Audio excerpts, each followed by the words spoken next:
Sumber daya tanah dan jenis-jenis tanah di Indonesia. Di atas tanah, berbagai kegiatan manusia dilakukan, mulai dari membangun rumah, bercocok tanam, bermain, dan masih banyak lagi. Potensi sumber daya tanah dapat dilihat dari tekstur, kedalaman, struktur, warna, dan juga usia tanah. Tanah sendiri terbentuk dari bahan induk yang dapat berupa batuan sedimen ataupun batuan beku. Tanah yang terbentuk dari batuan beku berasal dari lava yang keluar dari gunung berapi dan kemudian membeku. Usia tanah dapat dilihat dari warna tanah dan juga kedalaman tanah. Manusia dapat mengembangkan potensi sumber daya tanah dengan berbagai jenis tanah yang dimiliki Indonesia untuk diolah, salah satunya sebagai lahan pertanian. Jenis-jenis tanah. Pertama, tanah dengan bahan induk vulkanik. Tanah vulkanik terbentuk dari material vulkanik yang dikeluarkan gunung berapi saat meletus. Material tersebut berupa lahar dan lava. Tanah vulkanik sendiri terbentuk dari material vulkanik dengan proses pelapukan yang sangat lama. Tanah vulkanik ini lebih subur jika dibandingkan dengan tanah biasa. Oleh karena itu, daerah di sekitar gunung berapi adalah daerah pertanian yang subur.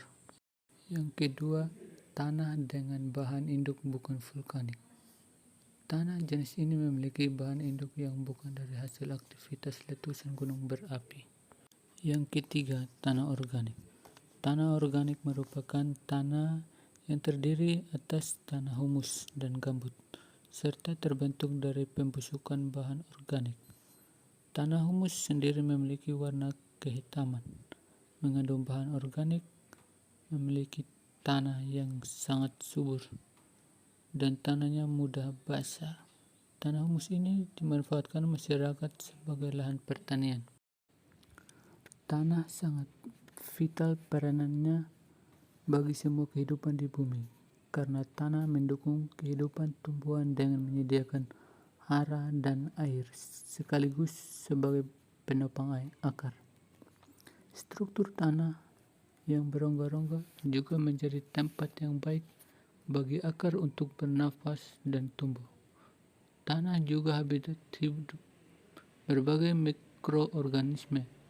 Bagi sebagian besar hewan darat, tanah menjadi lahan untuk hidup dan bergerak.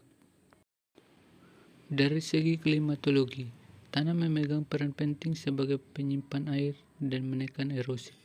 Meskipun tanah sendiri juga dapat tererosi, komposisi tanah berbeda-beda pada satu lokasi dengan lokasi yang lain. Air dan udara merupakan bagian dari tanah. Pencemaran tanah terjadi akibat masuknya benda asing, misalnya senyawa kimia buatan manusia ke tanah dan mengubah suasana atau lingkungan asli tanah, sehingga terjadi penurunan kualitas tanah.